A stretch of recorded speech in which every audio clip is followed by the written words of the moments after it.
여기 21통의 편지가 있습니다. 날카롭게 벼린 깃자루와 철피를 잉크에 찍어 그리듯 쓴 이 글. 24대세 김대건은 1842년 봄부터 1846년 여름까지 멀리 필리핀 마닐라와 중국 상해에서 썼고, 요동 백가점과 몽골 소팔 가자에서 썼고, 한양 석정동과 종로 포청 옥사에서 썼습니다. 이 편지들은 김대건의 손을 떠나 짧게는 한 달, 길게는 2년 묻과 물을 달려 그의 프랑스인 스승과 주교에게 닿았습니다. 파리 외방전교회는 140년 동안 보관했던 이 편지를 1984년 한국 천주교 200주년을 맞은 우리에게 기증했습니다.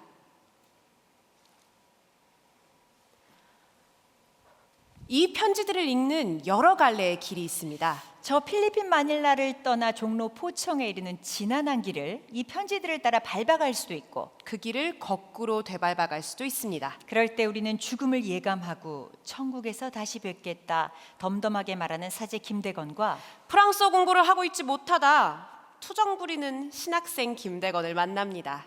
그 두 김대건 사이의 거리가 얼마나 멀고 또 얼마나 가까운지 가늠해 보는 일도 이 편지를 읽는 즐거움입니다.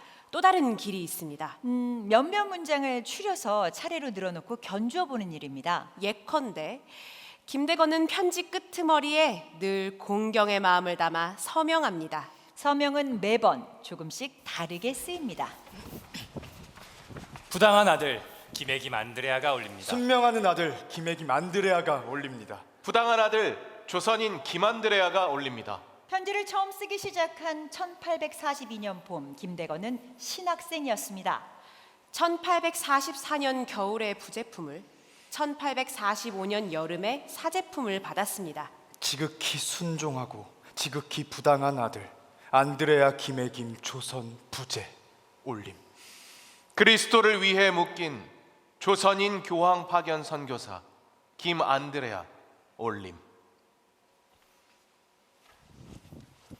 이처럼 김대건의 서명은 제 신분을 드러낼 뿐 아니라 앞서 쓰인 편지의 내용을 함축하고 자신의 간절한 바람을 은밀하게 숨기기도 합니다. 1846년 6월 김대건은 중국으로 가는 서해 뱃길을 뚫기 위해 백령도 인근 순위도에 머물다 관군에게 붙잡혔습니다. 황해도 해주 가명에서 시작된 문초는 종로 우포도청으로 옮겨와 근 한 달간 이어졌습니다. 이 달포 동안의 문초가 일성록과 우포도청 등록에 남아 있습니다만 이후 2달이 넘도록 조선에 관은 김대건에 대해 한자도 적지 않았습니다. 매를 쳐서 김대건의 몸을 부수지도 않았습니다. 조정은 김대건을 살려서 쓸 것인지 죽여서 버릴 것인지. 갈피를 잡지 못했습니다. 그즈막에 김대건은 페레올 주교에게 편지를 썼습니다. 먹을 찍어 한지 위에 붓으로 쓴 이 편지에서 김대건은 자신의 죽음을 예감하고 마지막 인사를 올립니다. 지극히 사랑하는 아버지, 주교님 발 아래 엎드려 마지막 인사를 올립니다. 배시 주교님께도 같은 인사를 올립니다. W 신부님께도 안부 전해 주십시오. 천국에서 다시 뵙겠습니다. 천국에서 다시 뵙겠습니다. 닥쳐올 죽음을 덤덤히 받아내겠다고 말하는 듯합니다. 주교에게 보내는 이 마지막 편지에서 김대건은 저 자신을 수인이며 사제로 처음 호명합니다. 예수 그리스도를 위한 수인이며 사제 김안드레아가 올립니다. 수인이며 사제. 수인 김대건은 이 서명을 하고 달포가 못 되어 새남터 형장으로 끌려나갔습니다. 금분화장이 화살촉으로 김대건의 귀를 뚫었습니다. 얼굴에 물을 뿌리고 회치를 했습니다. 양쪽 어깨 쭉지 밑에 몽둥이를 끼워 목도 삼아매고 형장을 돌았습니다. 무릎을 꿇리고 머리채를 창에 메어 당겼습니다. 김대건은 자신을 둘러싼 모든 이들에게 소리쳤습니다. 이제 내 마지막 시간에 이르렀습니다. 천주를 위해 나는 죽습니다. 내게 영원한 생명이 시작되려 합니다. 수인이며 사제 김안드레아.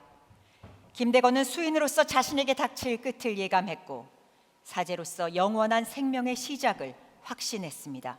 수인은 자연인 김대건을 죽이지만 사제 김대건에게 영원한 생명을 이어가게 합니다.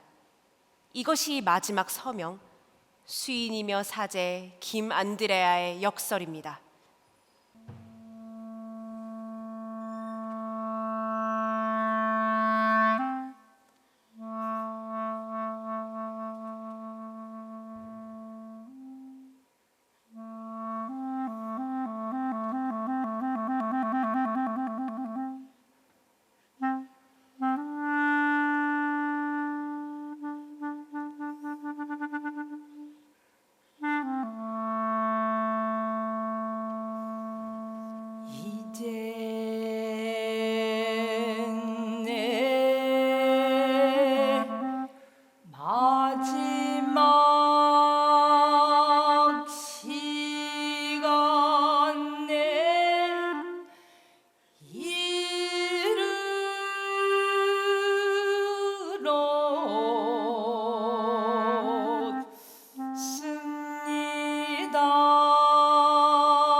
성녀 사제 김안드레아가 올립니다. 주교에게 보내는 편지는 하지만 이 서명에서 끝나지 않았습니다. 주신, 프랑스 군함이 조선에 왔다는 소식을 오늘 들었습니다. 앞서 나른 조선 조정이 김대건을 살려서 쓸 것인지 죽여서 버릴 것인지 갈피를 잡지 못했다고 말했습니다. 김대건 또한 삶과 죽음 사이에서 갈피를 잡지 못했습니다. 그들은 우리를 석방시킬 수 있을 것입니다. 그러나 그들이 그대로 돌아가 버린다면 서명 후에 김대건이 덧붙인 이 추신은 몸을 가진 사람으로서 그가 느끼는 두려움과 저곳이 아닌 이곳에 삶에 대한 애착이 뒤엉겨서 그저 읽히는 글이 아니라 날카로운 비명처럼 순간 내 마음을 베고 지나갑니다. 그들이 그대로 돌아가 버린다면 그들이 그대로 돌아가 버린다면 그대로 돌아가 버린다면 저는 무서운 형벌을 면치 못할 것입니다. 우리는 이 공연이 끝나기 전 절망과 희망이 뒤섞인 이 떨리는 문장들과 다시 만날 것입니다.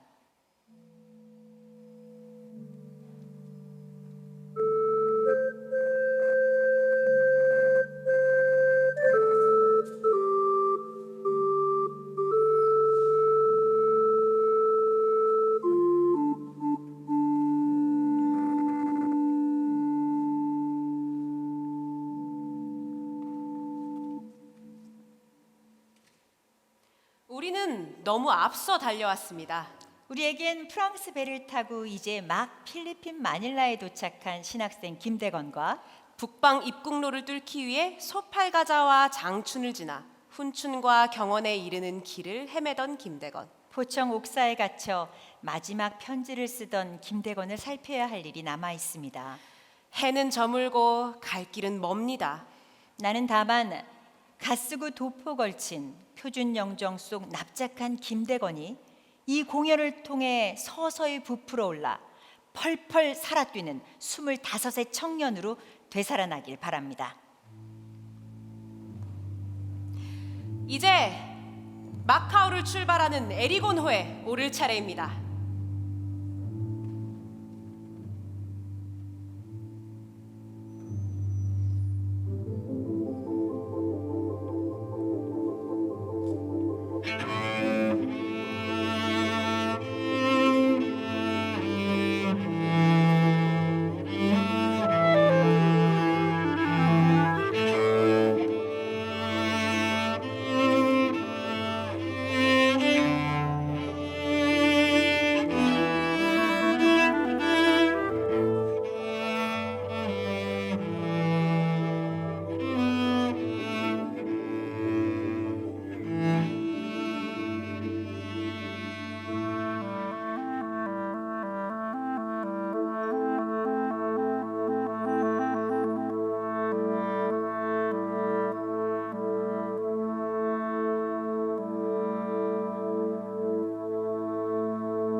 우리가 살필 기나긴 여정은 1842년 2월 프랑스 호위함 에리곤호의 함장 장 바티스트 세실의 은밀한 요청으로 시작됩니다. 세실 함장은 마카오 파리 외방전교회 리부아 신부를 따로 만나 조선 입국 계획을 말합니다. 나는 조선 왕에게 프랑스와 교역하는 조건으로 중국과 일본으로부터의 조선 독립을 약속할 것이다. 내 말을 옮길 조선인 신학생이 필요하다. 리부아 신부는 세실의 요청을 수락하며 신학생의 라틴어를 프랑스어로 옮겨 함장에게 전달할 선교사 또한 내주겠다고 말합니다. 리부아 신부는 조선에 지속적으로 선교사를 보낼 뱃길을 열 수 있으리라 기대했습니다. 프랑스 식민주의와 가톨릭 선교 사업이 손을 맞잡고 2월 15일 신학생 김대건과 메스트르 신부를 에리곤호에 태웠습니다. 김대건은 감기를 심하게 앓고 있었습니다. 마카오를 떠난 지 닷새 만에 중간 기착지 마닐라에 도착했습니다. 김대건은 스승 르그레조아 신부에게 첫 편지를 썼습니다. 지극히 공경하올 신부님, 잠시 틈을 내 신부님께 짤막한 편지를 올립니다. 이 여행이 비록 험난할지라도 하느님께서 우리를 무사하게 지켜주시리라 희망합니다. 마카오를 떠난 후 우리는 하느님의 보호로 순조롭게 항해하여 마닐라에 입항했습니다. 여기에서 여행에 필요한 물건을 장만하고 2월 말쯤 출발할 예정입니다. 신부님, 내내 평안하시길 빕니다. 이곳 신부님들과 우리도 모두 건강히 잘 있습니다. 신부님과 작별한 후 오늘까지 프랑스어 공부를 못하고 있습니다. 다른 사정에 대해서는 대표부 신부님들이 전할 것이므로 여기서 이만 줄이겠습니다. 이 글을 마치면서 기도 중에 저를 기억해 주시기를 스승님께 청하며 저도 신부님을 위해 그렇게 하겠습니다. 안녕히 계십시오. 공경하올 스승님께 부당한 아들 김애김 안드레아가 올립니다. 르그레즈와 신부는 마카오 극동 대표부 대표 신부였습니다. 신학교를 세우고 조선인 학생을 받아들여 라틴어와 프랑스어를 가르쳤습니다. 르그레즈와 신부는 김대건의 첫 스승이었습니다. 김대건은 프랑스에 있는 르그레즈와 신부에게 총 3통의 편지를 남겼습니다. 이 편지들은 공적인 보고와 사적인 욕망 사이를 오고 갑니다. 몇 문장을 다시 읽습니다. 신부님, 내내 평안하시길 빕니다. 이곳 신부님들과 우리도 모두 건강히 잘 있습니다. 신부님, 신부님과 작별한 후 오늘까지 제가 프랑스어 공부를 못하고 있습니다. 다른 사정에 대해서는 대표부 신부님들이 전할 것이므로 여기서 이만 줄이겠습니다. 우리 모두 건강히 잘 있다와 프랑스어 공부를 못하고 있다 사이를 연결할 문맥이 우리에게 없습니다. 공적인 보고로 일관하던 글에서 사적인 욕망이 드러나자 말 그대로 문맥이 뒤틀리고 또 튀어오릅니다.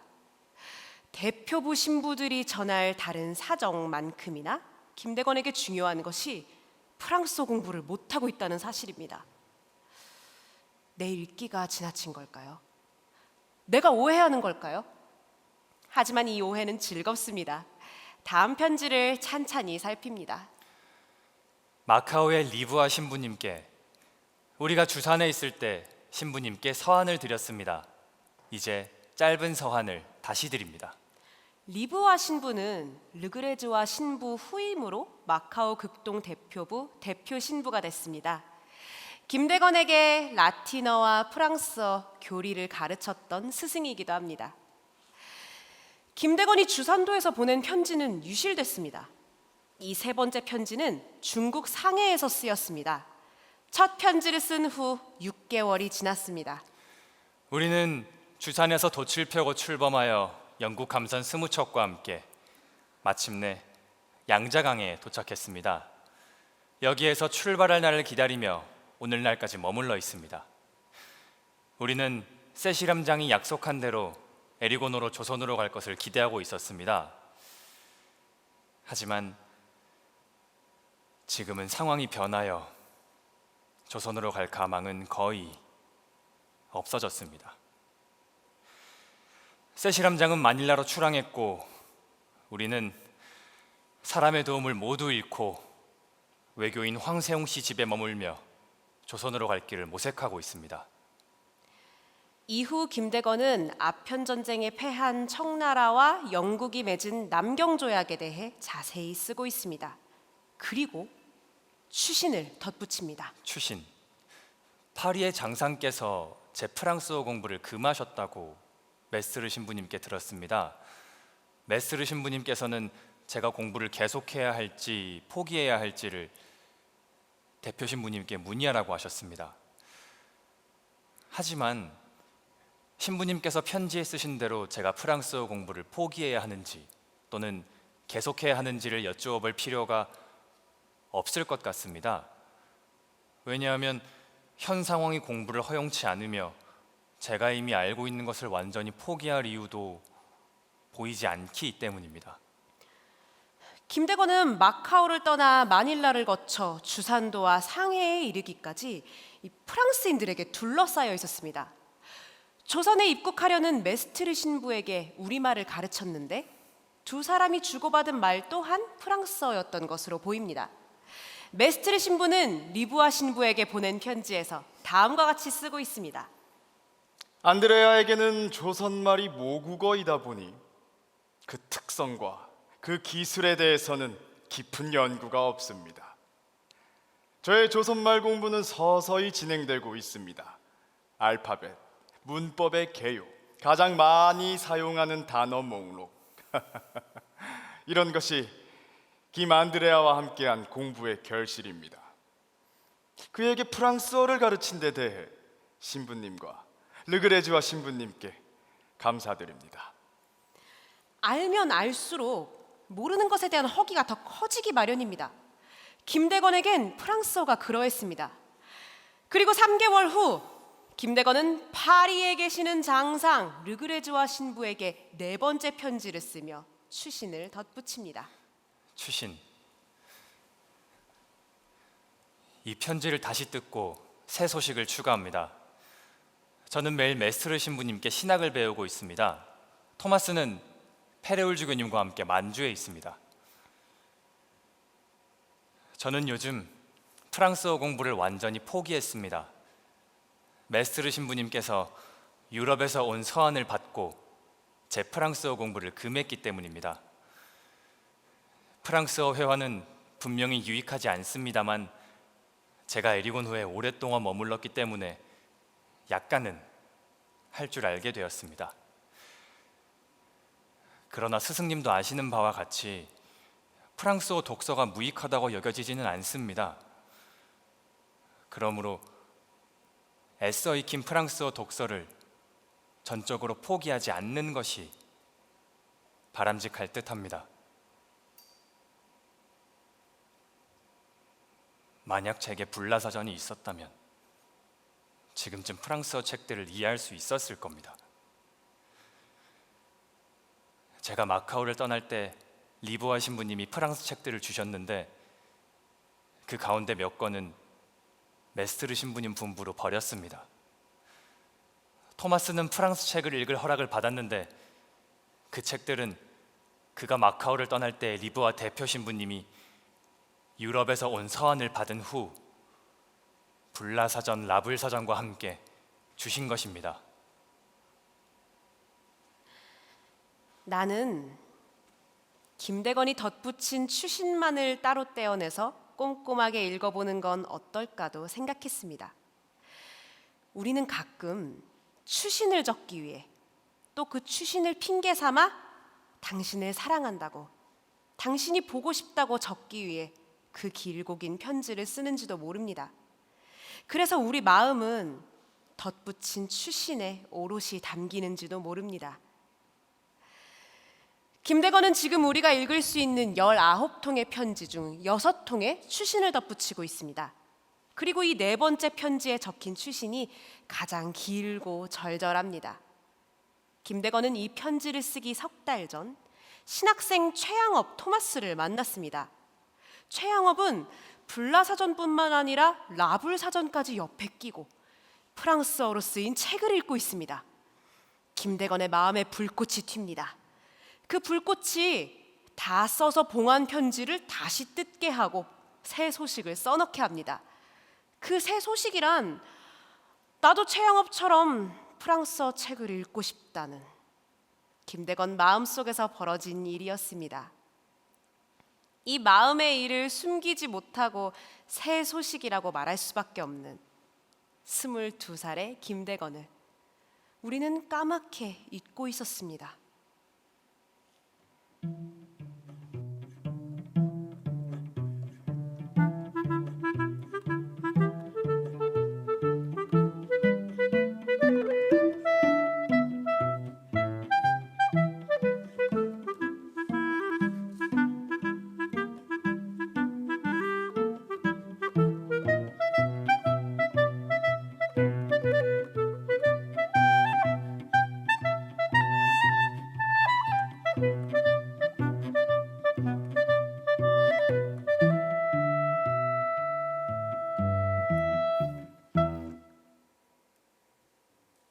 김안드레아의 문체는 늘 같지 않습니다. 어떤 때는 상당히 잘 쓰고 어떤 때는 형편없습니다. 김안드레아는 김프란치스코의 반대에도 불구하고 끓어오르는 열정 탓에 모함을 시도하려 했습니다. 김안드레아는 경솔하게 충동적으로 일을 해버립니다. 김안드레아는 관리들을 위협할 정도로 대담합니다. 김안드레아의 단호함에 놀란 관리들이 그를 우대하고 그의 여행을 조금도 방해하지 않았습니다. 김안드레아의 원정이 나는 매우 걱정됩니다. 그의 행동이 조심스럽지 못하기 때문입니다. 김안드레아는 경솔하고 고집스럽지만 상당히 헌신적입니다. 김안드레아는 여전히 저와 함께 있습니다. 뚱뚱하고 크며 참된 빛에 눈을 열고 있습니다.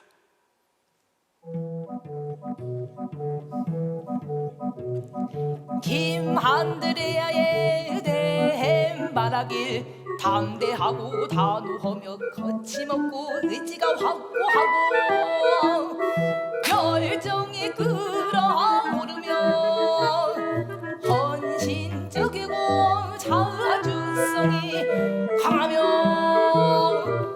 모험심 강하네.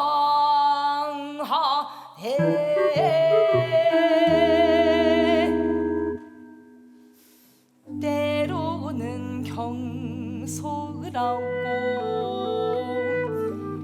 행동에 주의 깊지 못하고 숙고하지 않고 모험을 감행하고 문체도 일정하지 않지만 언제나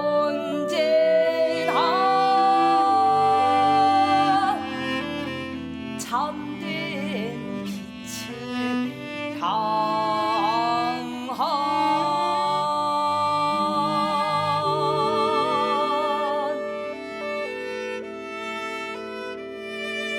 맑은 눈을 가졌지.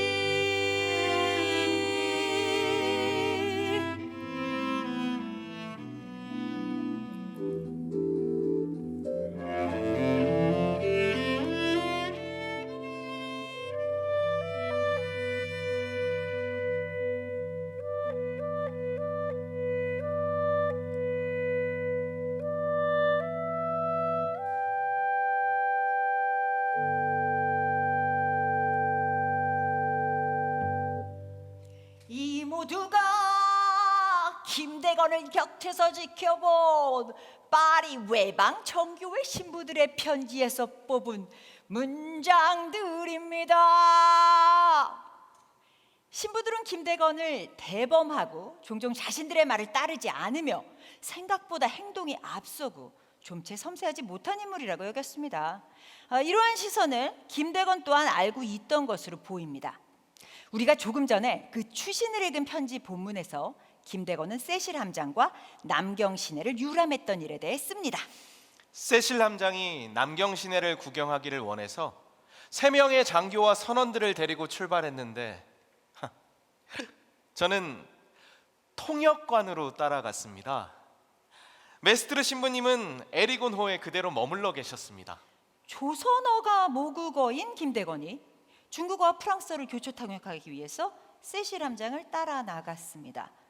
무엇보다도 중요한 건 이를 파리에 계시는 장상 르그레즈와 신부에게 써서 알렸다는 것입니다. 나도 최양업처럼 프랑스어 책을 읽고 싶다. 아무려나 김대건은 남경 유람에 대해 씁니다. 일행은 중국 배를 한 척 빌려 타고 진강부를 거쳐 남경에서 닻을 내렸습니다. 그리고 남경의 명물 보은사 앞에 섰습니다. 우와!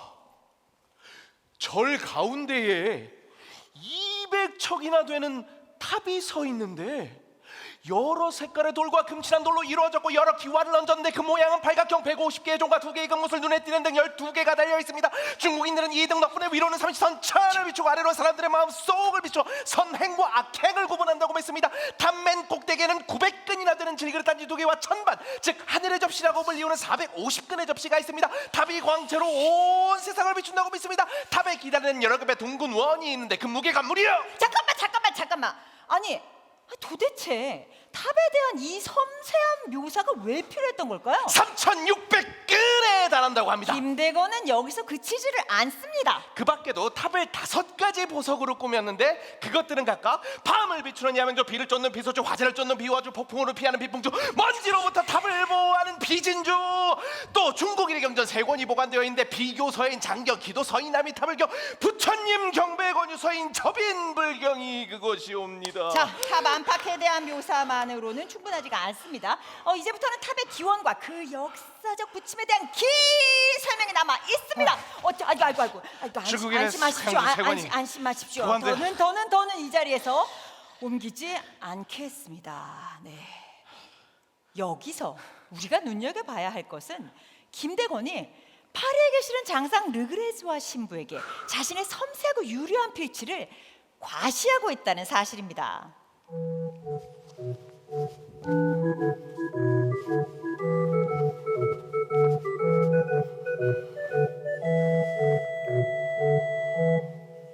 김대건은 자신이 지나치게 대범하거나 생각보다 행동이 앞서는 자로 비칠 때조차, 그래서 섬세하지 못하게 보일 때조차 어떤 이유가 있다고 웅변합니다. 같은 편지 말미에서 김대건은 요동 태장하에서 벌어진 일에 대해 씁니다. 우리는 배시주교님의 알선으로 보름 동안 어떤 신자의 배를 타고 태장하에 입항했습니다. 역풍을 만나 2-3번 출항했던 곳으로 되돌아갔던 것 외에 별다른 역경은 없었습니다. 진짜? 아니, 아편 전쟁이 끝나고 남경주에게 체결되면서 이 동아시아 정세가 급변하자 세시람장은 조선 원정을 포기하고 상해에 주저앉았습니다. 메스트르 신부와 김대건은 영국배 파보리토에서 내린 최양업 일행과 만났습니다.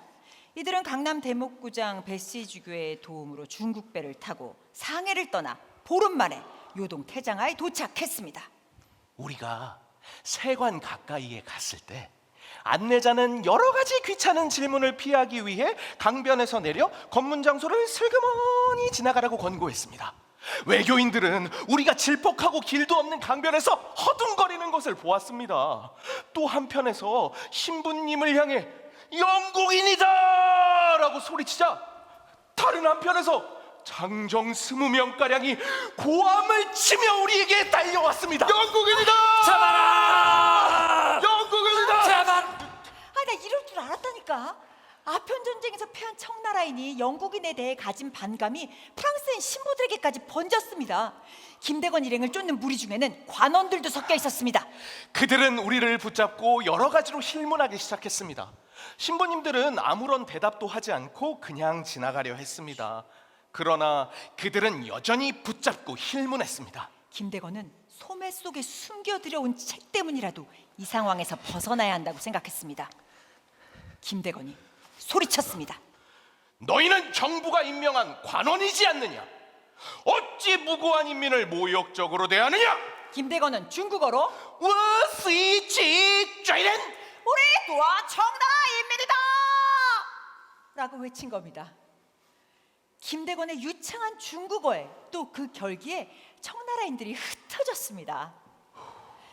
프랑스 선교사들은 김대건의 이런 대범함과 임기응변에 늘 경악했습니다.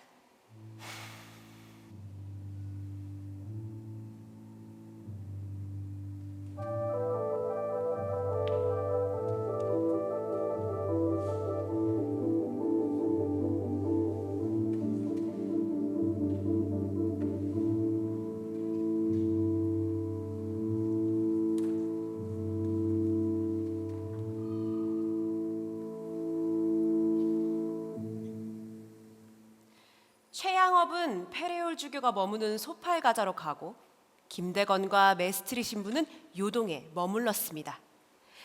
김대건은 조선 입국로를 뚫기 위해 책문으로 향했습니다. 책문 인근에서 사행에 섞여 있던 조선 교회의 밀사 김프란치스코를 만났습니다. 조선에서 온 연락원 김프란치스코는 벌써부터 책문에 도착해 여러 날을 머무르며 우리를 기다리고 있었습니다. 그는 북경으로 가는 일행 명단에 올라 조선 임금이 보낸 사행 일행과 함께 가고 있는 중이라고 했습니다. 저는 조선에 계신 신부님들의 안부부터 물었습니다. 신부님들은 다 거룩한 그리스도교를 위해 살해되었고 200여 명이나 되는 신자들 또한 살해되었습니다. 저의 형제 최양업 토마스의 부모도 살해되었는데 부친은 곤장으로, 모친은 칼로써 순교의 화관을 받았다고 합니다. 저의 부모 역시 많은 고난을 겪고 부친은 참수되었으며 모친은 의탁할 곳 없는 비참한 몸으로 신자들 집을 떠돈다고 합니다. 르그레즈와 신부와 리브와 신부에게 보낸 이 편지들에서 김대건은 교회 밀사 김프란치스코에게서 들은 소식을 아무런 감정도 드러내지 않고 그대로 옮깁니다. 부친은 참수됐으며 모친은 비참한 몸으로 떠돌고 있다. 나는 김대건의 내면을 헤아릴 수조차 없습니다. 김대건은 김프란치스코에게 북경행을 중단하고 책문으로 되돌아가 선교사를 조선에 인도할 방도를 찾자고 말합니다. 김프란치스코는 외교인 동료들이 수상하게 여길 것이고 따라서 박해의 위험이 없지 않으므로 그렇게 할 수는 없다고 했습니다. 그는 저에게 인내심을 가지라고 충고했습니다. 선교사 입국을 위해 신자들과 전력을 쏟겠다고 약속했습니다. 제가 어떤 사람이 조선에 입국할 수 있는지 물었더니 그는 국경을 통과하기 매우 어렵다고 단언하면서 가난한 나무꾼 행세를 하면 가능할 것 같다고 했습니다. 인내심을 가지라는 김프란치스코의 충고는 하지만 김대건에게 닿지 않았습니다. 김대건은 이튿날 바로 나무꾼 행색을 갖추고 의주 읍내가 보이는 곳까지 나아갔습니다. 앞서 우리가 읽었던 것처럼 끓어오르는 열정 탓에 경솔한 모험을 시도한 것입니다. 그는 경솔하게도 나무알 칼을 잇고 길을 나섰습니다.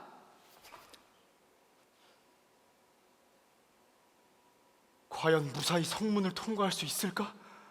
걱정으로 마음이 죄어드는 듯했습니다. 특히 나무알 칼을 책문에 놓고 왔기 때문에 더욱 걱정이 깊었습니다. 성문에는 군인들이 지키고 서서 지나가는 사람들에게 통행증을 내놓으라고 요구했습니다. 저는 들은 채도 하지 않고 귀먹은 채 했습니다. 그들이 연거푸 저를 부르기에 무슨 말씀이요? 통행증은 벌써 내드렸습니다. 라고 대답했습니다. 그들이 저를 뒤쫓아오는 줄 알고 성박 변두리로 달아났습니다. 국경을 통과해 조선 땅에 닿을 방도를 찾는 것, 이것이 김대건의 목표였습니다. 국경을 넘어온 김대건은 다시 길을 되짚어 국경을 통과해서 백가점에 있는 메스트리 신부에게 가야 했습니다. 떠나온 만큼 되돌아갈 길이 멀고 험했습니다. 해가 뜬 다음에는 감히 길을 나서지 못했습니다. 수목이 무성한 산 속에 숨었다가 해가 떨어져 어둠이 땅을 내리덮으면 걸음을 재촉해서 겨우 의주에 도착했습니다. 걸어가는 도중 중국 옷으로 갈아입느라고 한나절을 허비하기도 했습니다. 닷새 만에 백가점에 도착하여 공경아울 메스트르 신부님께 돌아왔습니다. 닷새 만에 나타난 제자 김대건을 본 공경아울 메스트리 신부 마음이 어땠을까요? 2달이 지난 후에 메스트리 신부가 마카오로 편지를 썼습니다. 안드레아는 밀사를 만나고 나서 더 이상 전진하지 말아야 했습니다. 나는 그에게 교우들을 만나면 곧 알리도록 지시했습니다. 그러나 그는 그의 열성에 자극되어 숙고하지 않고 경솔하게 모험을 감행하려 했습니다. 분명히 수호천 신이 그를 보호하여 1월 6일 제게로 무사히 돌아오도록 해주었습니다. 그러나 그는 멀리 돌아서 조선의 책문을 통과할 수 있었고 밤새 여행을 했습니다. 어떤 주막에서는 조선인이 아니라는 의심을 받고 관과에 고발하겠다는 협박을 받았습니다. 이에 그는 요동의 움막으로 돌아가는 것이 적당하다고 생각했습니다. 저는 그가 돌아온 데에 대해 대단히 만족해하고 있습니다.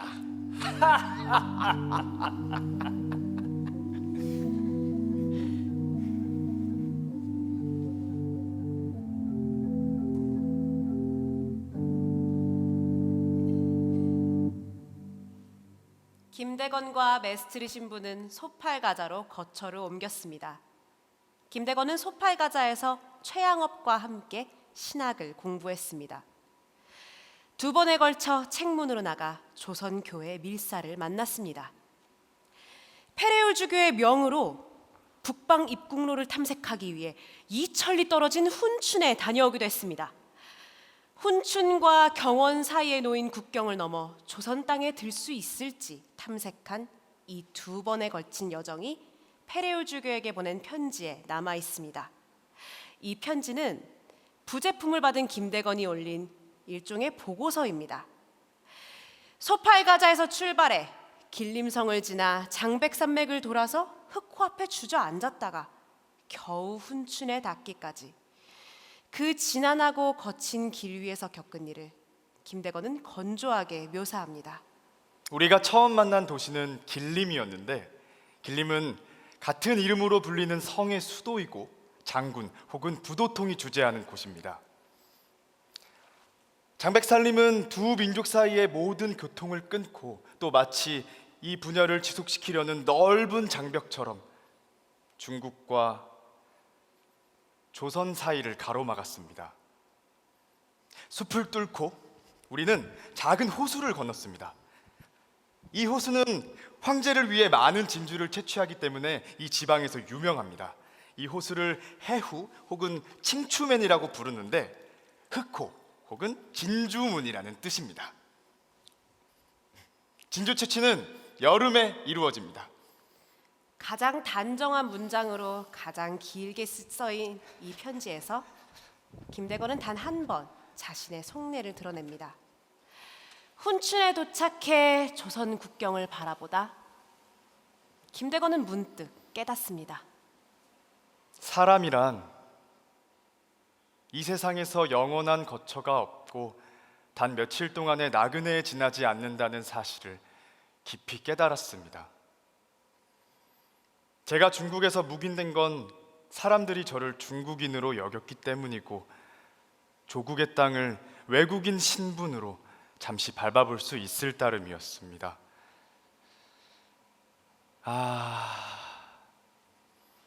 인류 대가족 공동의 아버지인 성부께서 당신의 외아들 예수님을 통해 모든 사람에게 전하신 그의 사랑 안에 모든 자녀를 품으실 날이 언제나 올까요?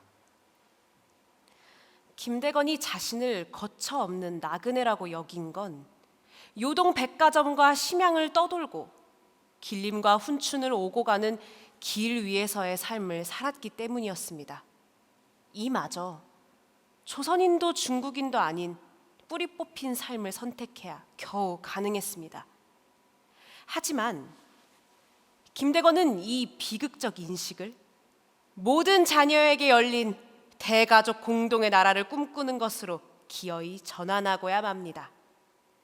성부께서 그의 사랑 안에 모든 자녀를 품을 날, 마음을 돌이켜 희망 속으로 다시 자신을 던져 넣는 일, 이 일이 프랑스인 선교사들 눈에 경솔하고 대담하고 위험해 보였던 건 아닐까요?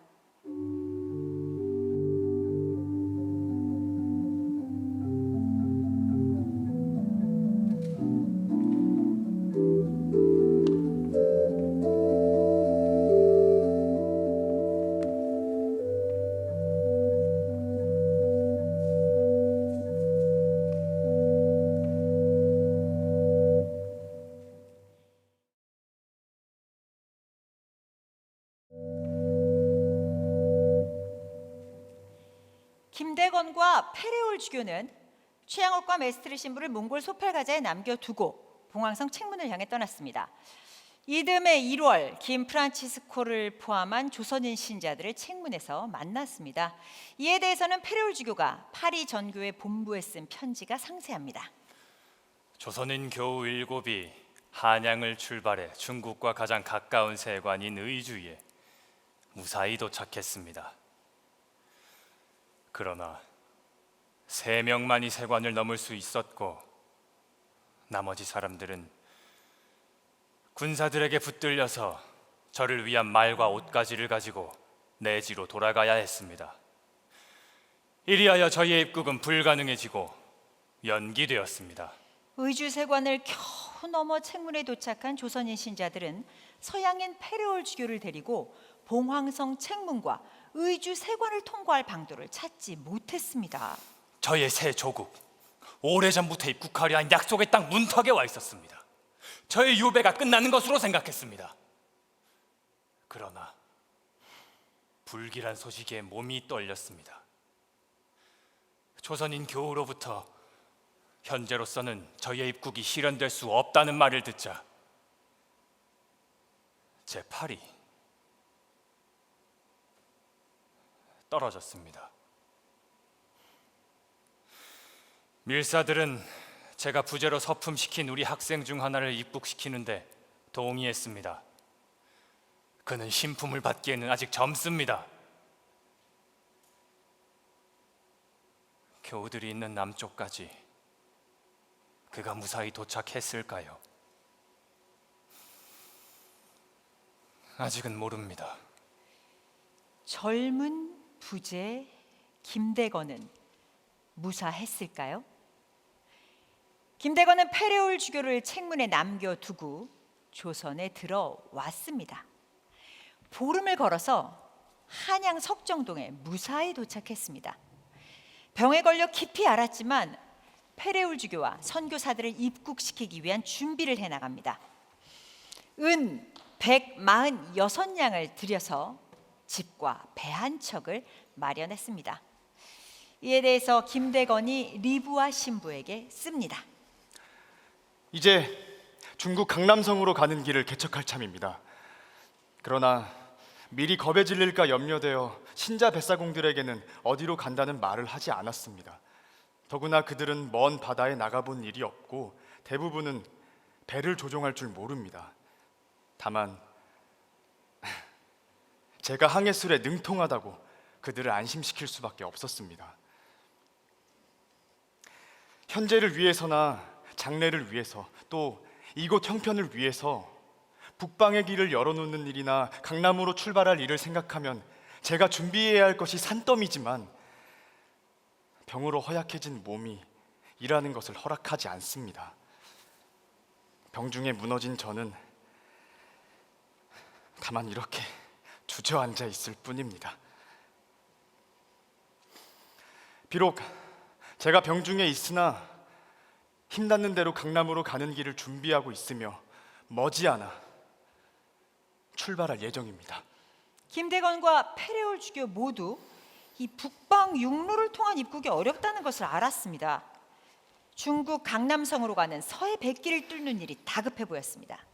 김대건은 조선 입국 넉 달 만에 제물포항에서 돛을 달아 메고 바다로 나아갔습니다. 신자 11명과 함께였습니다.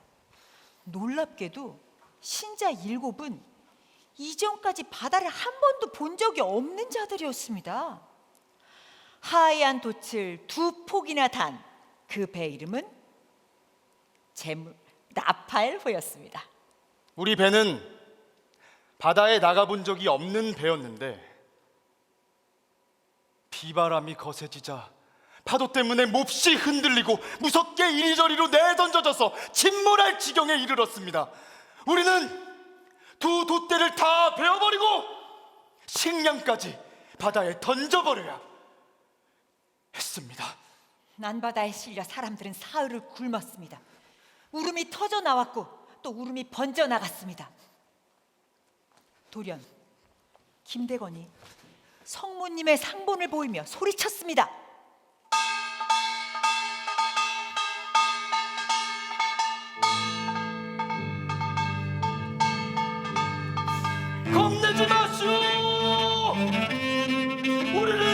그는 성모님이 여기에 우리와 함께 계시지 않습니까?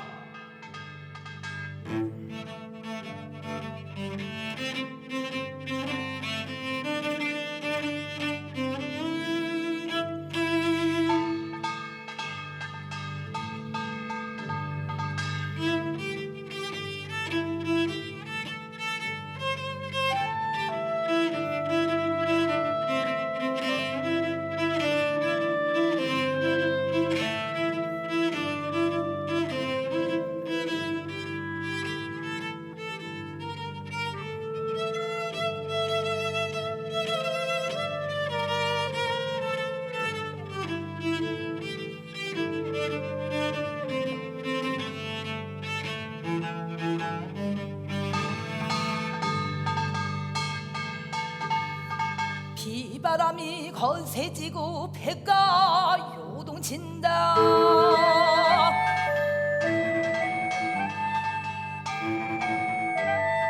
콧대를 비워버려라. 식량마저 바다에 던져버려라.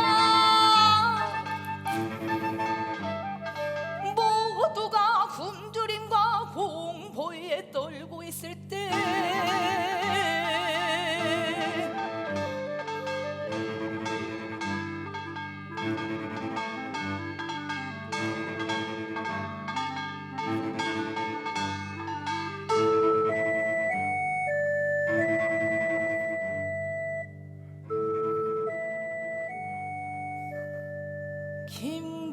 김대건이 성모님 상본을 보이며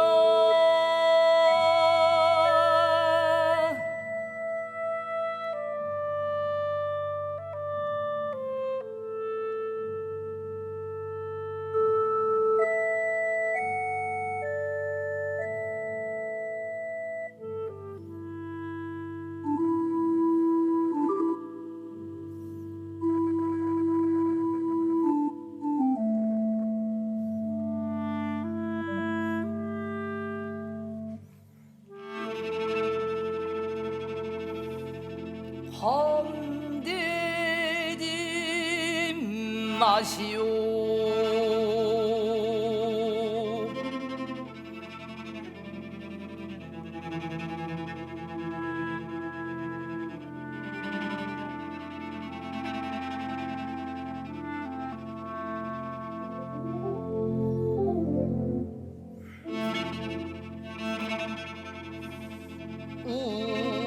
우리를 도우시는 성모님이 여기에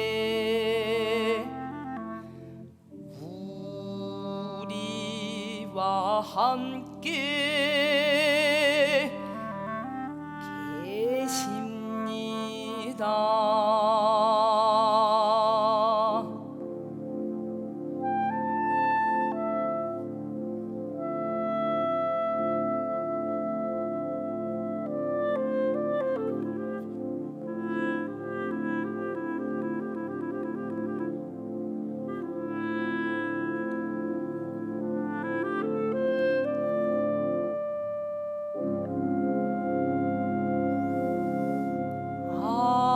아베 마리아.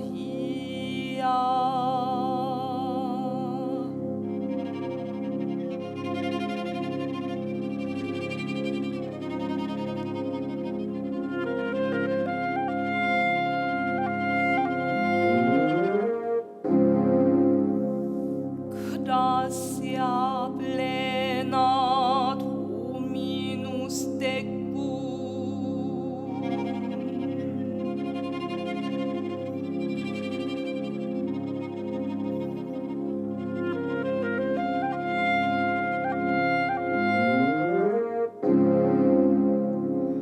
Sancta Maria Mater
바람이 잦아들고 파도가 가라앉았을까요? 파도의 키가 부러지고 배는 방향 없이 떠밀려 나갔습니다.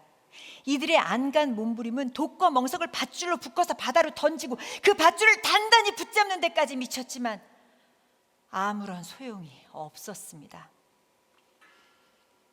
바다 위에 떠서 그들이 할 수 있는 일이란 저 구약의 요나처럼 그저 잠을 자는 것뿐이었습니다. 이제 우리는 모든 인간적인 도움을 잊고 오직 하느님과 복되신 동정 마리아께 기대를 걸고 잠을 자기 시작했습니다.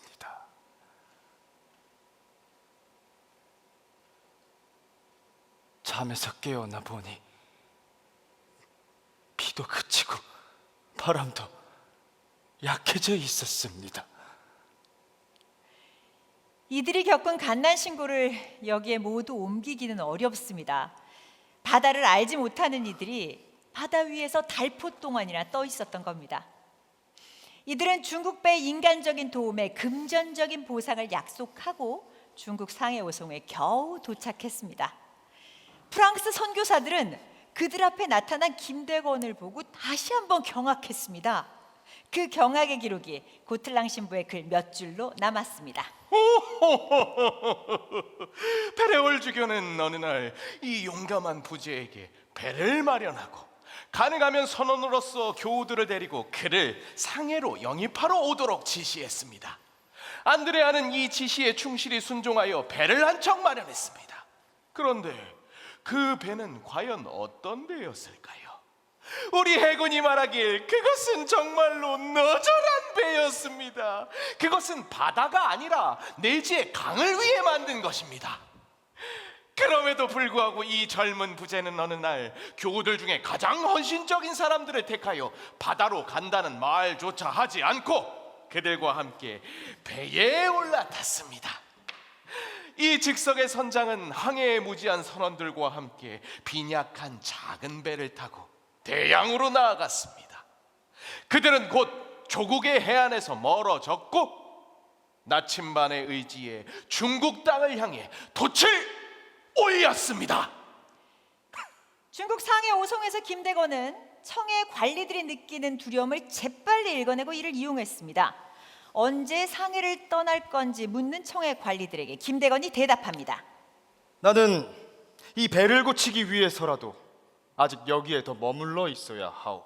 게다가 프랑스 국왕인 세실 함장이 곧 이것에 올 거라는 말을 들었으므로 그를 만나기 위해서라도 남아 있고 싶소. 세실.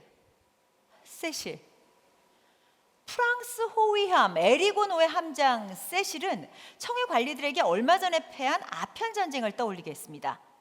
김대건은 그곳에 주둔하고 있는 영국 장교들을 방문했고 그들에게 환영받았습니다. 청해 관리들은 김대건 일행이 아무 일도 벌이지 않고 떠나주기만을 숨죽여 기다리고 있었습니다. 세실은 오지 않았습니다. 나는 조금 전에 프랑스 신부들이 김대건을 대범하고 종종 자신들의 말을 따르지 않으며 생각보다 행동이 앞서고 좀채 섬세하지 못한 인물이라고 여겼다고 말했습니다. 어떻습니까? 언뜻 무모해 보이는 김대건의 판단과 행동은 때에 알맞다는 의미의 시 중에 꼭 들어맞지 않습니까?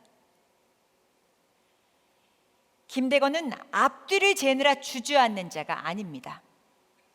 오늘, 지금 여기를 붙들고 있는 김대건에게 어제의 때와 내일의 때는 쓸모가 없었습니다. 김대건은 지금을 움켜쥐고 여기에서 움직여 나갔습니다. 그렇게 덫에 침발을 뺄 수 있었고 책문을 넘어 조선 땅을 밟을 수 있었고 거친 백길을 뚫어 요동에 닿을 수 있었습니다. 나는 물론 돛 두 폭만 달랑 매달고 나침반 하나에 의지해서 바다를 건너려는 김대건을 따르지는 않을 겁니다.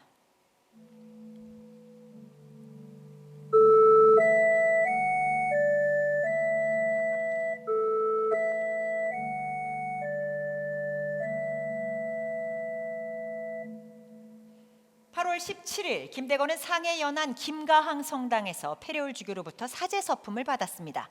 일주일 후 횡당 성당에서 첫 미사를 집전했습니다. 다시 일주일 후 페레올 주교 다블리 신부와 함께 너절한 배 라파엘호에 올랐습니다. 상해를 떠나 조선을 향한 뱃길을 뚫기 시작했습니다. 자, 이제 김대건의 그리고 우리의 마지막 여정이 열리고 있습니다.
너절한 배 라파엘호는 난바다 위에서 또다시 폭풍을 만나 키가 부러지고 돛이 찢어졌습니다. 배에 물이 가득 찼습니다. 이전처럼 돛대를 베어버리고 파도에 몸을 맡겼습니다. 9월경 강남을 출발했습니다. 큰 바다로 밀려나와 여러 번 폭풍 후에 시달렸습니다. 바람이 거세지고 키가 부러졌습니다. 난파하지 않도록 돛대들을 베어버렸습니다.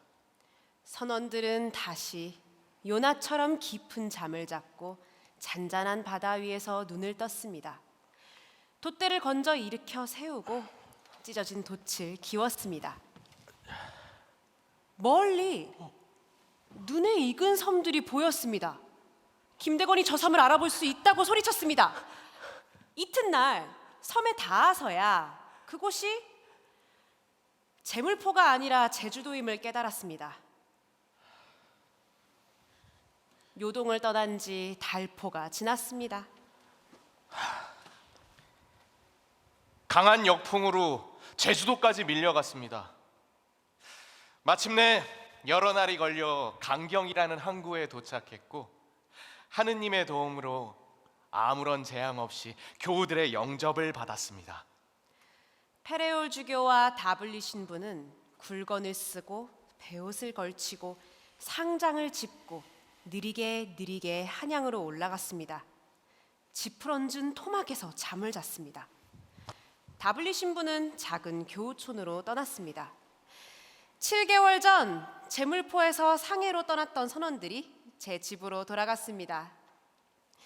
11월 초 한양에 닿았습니다. 김대건은 리브아 신부에게 편지를 썼습니다. 신부님, 기도와 미사 성제 때 저를 기억해 주십시오. 신부님의 부당하고 무익한 종 안드레아가 올립니다. 그의 18번째 편지였습니다. 1845년 11월에 쓰였습니다. 그리고 19번째 편지는 8개월 후 7월 30일 포도청 옥사에서 쓰였습니다. 김대건은 페레올 주교의 명으로 그해 5월부터 연평도로 나가 선교사를 드릴 서해 뱃길을 뚫고 있었습니다. 앞서 읽었던 것처럼 6월 초 순위도에서 관군에게 붙잡혔습니다. 해주 가명과 종로 우포도청에서 달포 동안 문초를 받았습니다. 그 후 조선의 관은 김대건을 옥사에 꿇어 앉혀놓고 방치했습니다. 여러 장의 편지를 쓸 겨를이 없던 김대건은 내 신부에게 한 통의 편지를 씁니다. 지극히 공경하올 베르네 신부님, 메스트르 신부님, 리브와 신부님, 르그레주아 신부님께 음력 3월경에 페레올 주교님 뜻에 따라 백령도로 항해했습니다. 거기에 중국 어선들이 와 있었습니다. 그 어선을 통해 신부님들께 편지를 보내려 했습니다. 라틴어와 한문으로 쓰인 그 편지들은 조선 포졸들에게 압수되었습니다. 돌아오면서 4명의 교우와 함께 체포되었습니다. 우리를 포승줄로 묶고 수도로 이송했습니다. 한양에는 여러 신자들이 잡혀 있었습니다. 제 집에 있는 물건들도 압수되었습니다. 주교님과 신부님이 잡힐까 봐 두렵습니다. 그렇게 되면 큰 박해가 일 것입니다. 저는 편지들 때문에 많은 문초를 받았습니다. 함께 갇혀 있는 교우들에게 고해성사로 힘을 북돋우고 있고 또 두 예비 교우에게 세례도 주었습니다. 그리고 김대건은 사는 길을 모색했습니다. 상해 오송에서 중국인 관리들을 떨게 했던 서양 함대의 힘을 조선인 판관들의 마음속에도 새겨 넣으려고 했습니다. 조선인 판관은 팽팽한 두려움과 헐거운 안도 사이에서 갈팡질팡했습니다. 저는 판관들에게 프랑스의 강력한 힘과 관대함에 대해 이야기했습니다. 믿는 것 같았으나 그들은 프랑스인 신부를 죽인 후에도 프랑스인들로부터 아무런 해도 입지 않았다고 말했습니다. 프랑스인들 때문에 저를 죽이는 것을 두려워하지만 위에서 말한 이유로 두려워하지 않기도 합니다. 이제 마지막 인사를 올릴 차례입니다. 천천히 읽습니다. 지극히 공경하올 베르네 신부님, 안녕히 계십시오. 지극히 공경하올 메스트르 신부님, 안녕히 계십시오. 지극히 공경하올 리브와 신부님, 안녕히 계십시오. 지극히 공경하올 르그레주아 신부님, 안녕히 계십시오. 이 인사를 소리내 읽을 때마다 어쩐지 나는 김대건이 스스로를 사제로서 끊임없이 호명하고 있다는 느낌을 받습니다.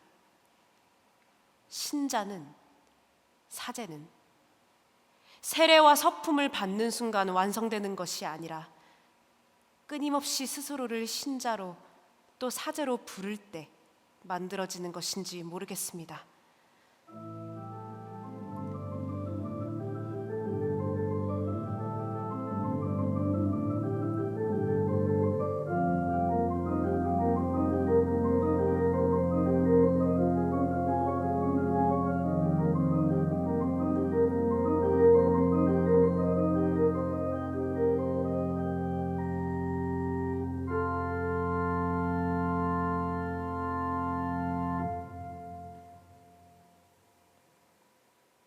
이제 우리가 처음 읽었던 편지로 되돌아갈 차례입니다. 포도청 옥사에 갇힌 지 석 달이 지난 후에 김대건은 페레올 주교에게 편지를 썼습니다. 순위도에서의 체포 경위와 의주와 포도청에서의 문초 과정, 칼을 쓰고 옥사에 앉은 자신의 처지를 상세히 적고 있습니다. 그리고 김대건은 돌연 행을 가르고 가장 아픈 문장을 박아 넣습니다.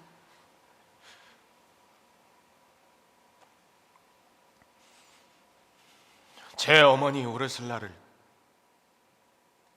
주교님께 부탁드립니다.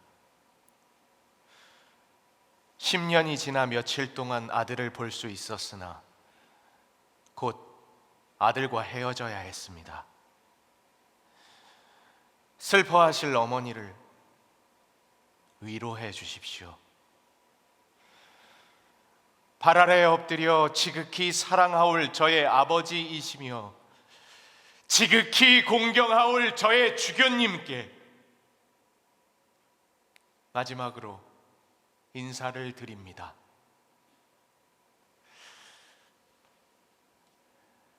천국에서 다시 뵙겠습니다. 예수 그리스도를 위한 수인이며 사제 김안드레아 올림. 주신, 프랑스 배들이 조선에 왔다는 소식을 들었습니다. 그들은 우리를 쉽게 석방시킬 수 있을 것입니다. 그러나 위협만 하고 그대로 돌아가 버린다면 조선 포교지에 큰 해를 끼치고 저 또한 죽기 전에 무서운 형벌을 면치 못할 것입니다. 주님, 모든 일을 좋은 결과로 이끌어 주소서. 아멘. 차마 여일 수 없는 몸, 그 몸을 가진 사람으로서 김대건은 살기를 바랐습니다. 몸을 부술 매가 두려웠고 몸이 매를 이기지 못할까 봐 두려웠습니다. 이 두려움이 없다면 우리의 믿음은 아무것도 아닌지 모릅니다. 두려움을 끌어안고 믿음을 지키는 일, 그러니 두려움은 김대건의 힘이었습니다. 저들이 매를 쳐서 팔다리를 부수고 칼을 쳐서 목을 자른들 그가 가진 믿음을 그에게서 떼어놓지 못한다면 끝끝내 승리하는 자는 누구입니까? 비극의 영웅은 그렇게 죽음을 통해 영속적으로 승리합니다. 새남터 모래사장으로 끌려 나온 김대건이 소리칩니다. 이제 내 마지막 시간에 이르렀습니다. 천주를 위해 나는 죽습니다. 내게 영원한 생명이 시작되려 합니다.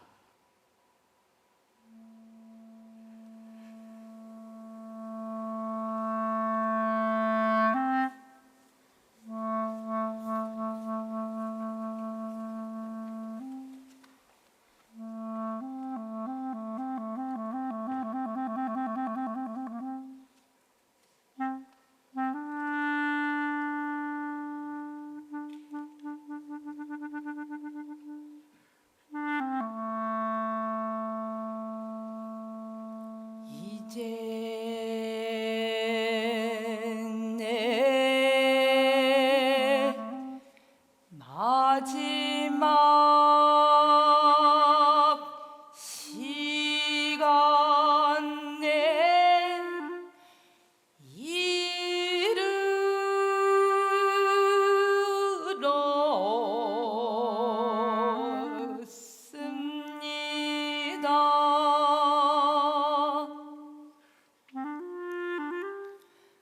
천주를 위해 나는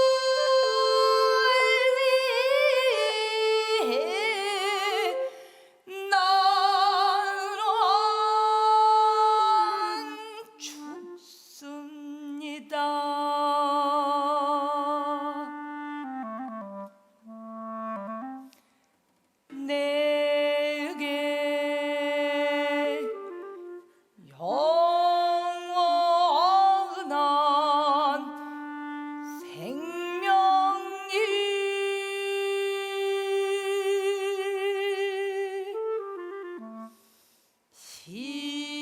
시작되려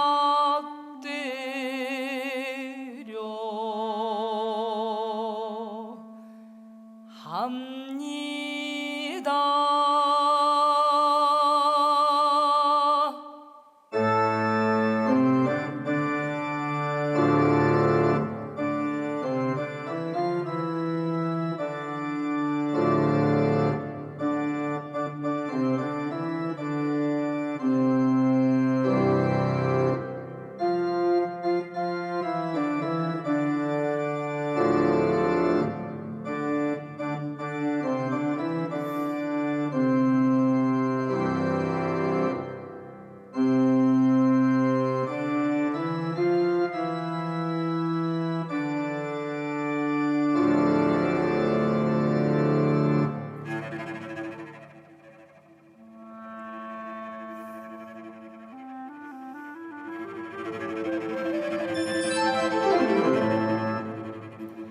천국에서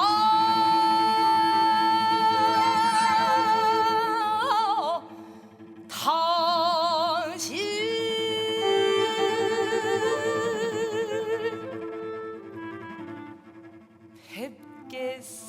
뵙겠습니다.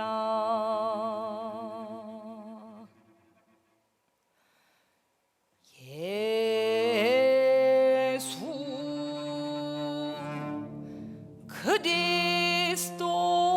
그리스도를 위한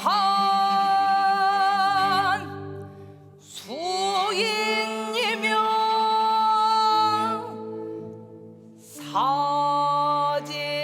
사제인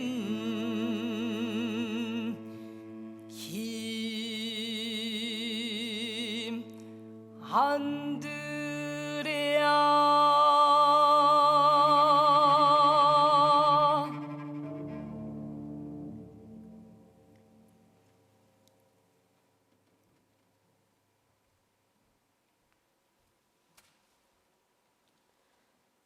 편지를 따라 걷던 우리의 여정도 마지막 한 걸음을 남겨두고 있습니다. 김대건은 살기를 간절히 바라는 마음을 한지에 적어 페레올 주교에게 보낸 지 사나흘 후에 조선 교우들에게 마지막 편지를 썼습니다. 붓을 먹에 적셔 한글로 썼습니다. 교우들 보아라. 우리 벗들아. 생각하고 생각할지어다. 온갖 세상 일을 생각하면 가련하고 슬픈 일이 많다. 이같이 험하고 가련한 세상에 한번 나서 우리를 내신 임자를 알지 못하면 난 보람도 없고 살아도 쓸데가 없다. 비록 주의 은혜로 세상에 나고 주의 은혜로 영세 입교하여 주의 제자 되니 그 이름이 또한 귀하거니와 실천이 없으면 이름을 무엇에 쓰며 세상에 태어나 입교한 효험이 없을 뿐 아니라 도리어 배은하니 주의 은혜만 입고 주께 득죄하면 아니 남만 못하리.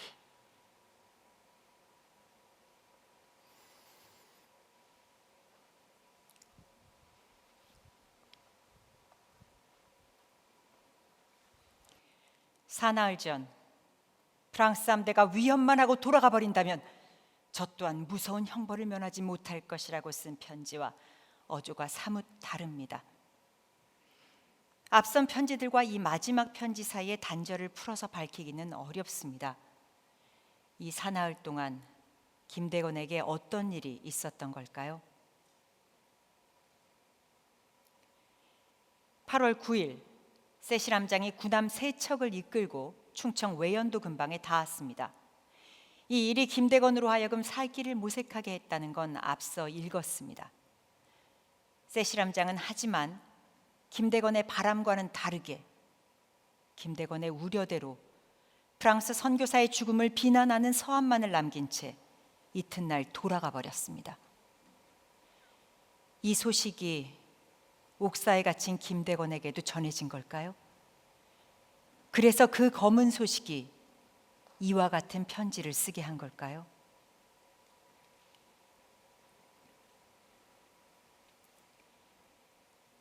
그러나 이 모두가 밑이 또렷하지 않은 추측에 불과합니다. 보름 후 영의정 권돈인이 돌연 죄인 김대건을 군문으로 내보내 효수 경중하기를 청하였고 임금이 이를 윤호하였습니다.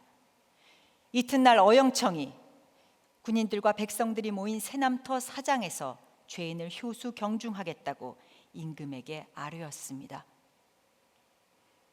우리에게 남은 건 김대건이 쓴 이 편지의 필사본뿐입니다.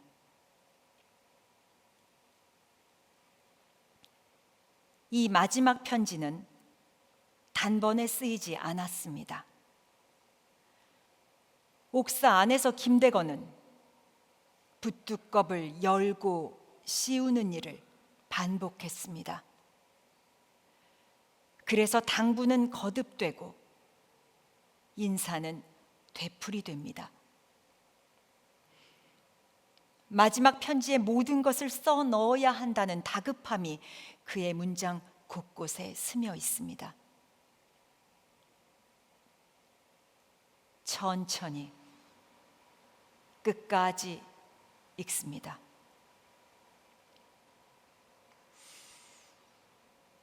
우리 조선에 성교회가 들어온 지 5, 60년에 여러 번 박해로 교우들이 지금에 이르고 또 오늘날 군난이 치성하여 여러 교우와 나까지 잡히고 아울러 너희까지 환난을 당하니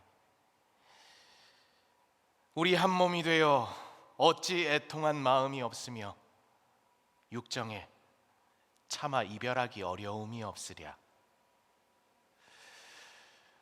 이런 황망한 시절을 당하여 마음을 늦추지 말고 도리어 힘을 다하고 역량을 더하여 마치 용맹한 군사가 병기를 갖추고 전장에 있음같이 하여 싸워 이길지어다. 부디 우애를 잊지 말고 서로 돕고 아울러 천주께서 너희를 불쌍히 여기시어 이 환난을 물리칠 때까지 기다려라. 혹 무슨 일이 있을지라도 부디 삼가고 극진히 조심하여 주님의 영광만을 위하고 조심을 배로 더하고 더하여라. 여기 있는 20인은 주의 은혜로 잘 지내니 서로 죽은 후라도 너희가 그들의 가족을 부디 잊지 마라. 할 말이 무궁한들 어찌 지필로 다하리. 그친다.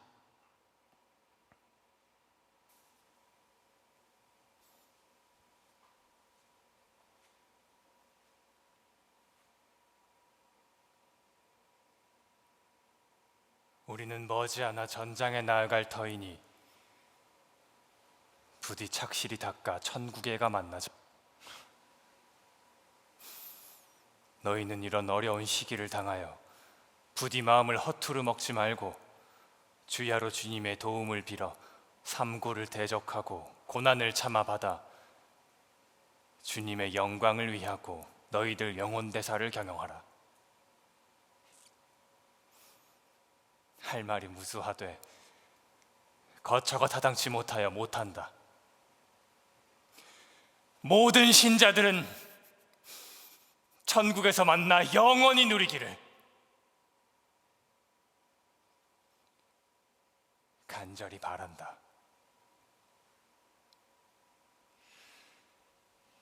내 입으로 너희 입에 대어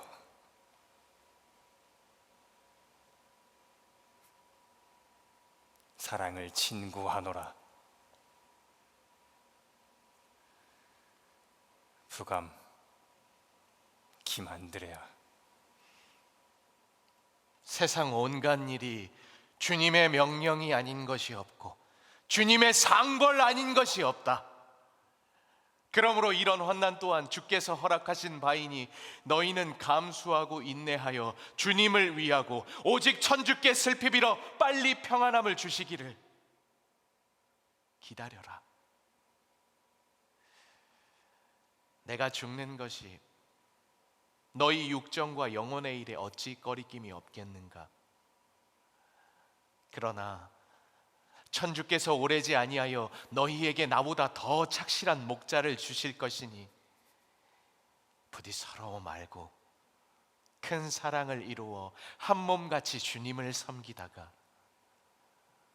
사후에 한 가지로 영원히 천주대전에서 만나 길이 누리기를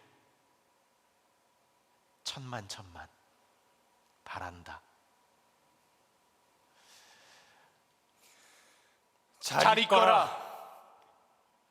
김신부 사정정표. 너희는 환난이 물러갈 때까지 삼가고 또 삼가라. 주님의 영광을 위하고 너희의 영혼을 경영하라. 주님을 섬기다가 천주대전에서 만나자. 이렇게 서너 마디로 추릴 수 있을 당부가 한지 석 장에 빼곡히 적혀 있습니다. 이 편지는 그래서 글의 내용이 아니라 거듭되는 글의 형식을 김대건의 마음과 겹쳐볼 때 더 많은 것이 읽힙니다. 이만 그친다고 쓴 후에도 그칠 수 없는 당부. 부감 김안드레아라고 서명한 후에도 차마 끝낼 수 없는 당부. 이 당부는 내가 없을 세상에 대한 걱정이 깊을수록 거듭되고 또 거듭됩니다. 그러니 염려와 당부와 사랑은 처음부터 한 몸이었습니다.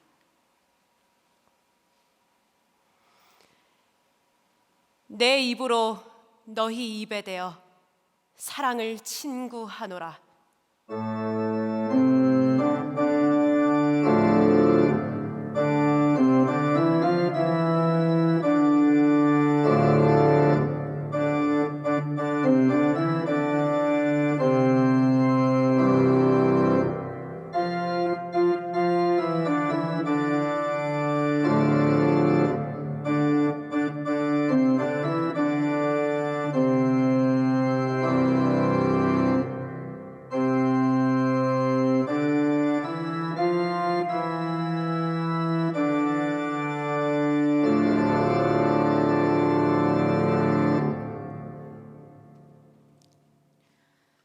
편지를 따라 걷던 우리의 여정도 끝이 났습니다. 갈 길이 멀어 자분자분 살피지 못한 것들이 여기에 남았습니다. 우리는 사제와 신자의 관계를 밝히고 있는 9번째 편지를 빠뜨렸습니다. 조선 아이들을 위해 천연두 처방을 내려달라고 쓴 추신을 꼼꼼히 들여다보지 않았습니다. 여러분의 몫입니다.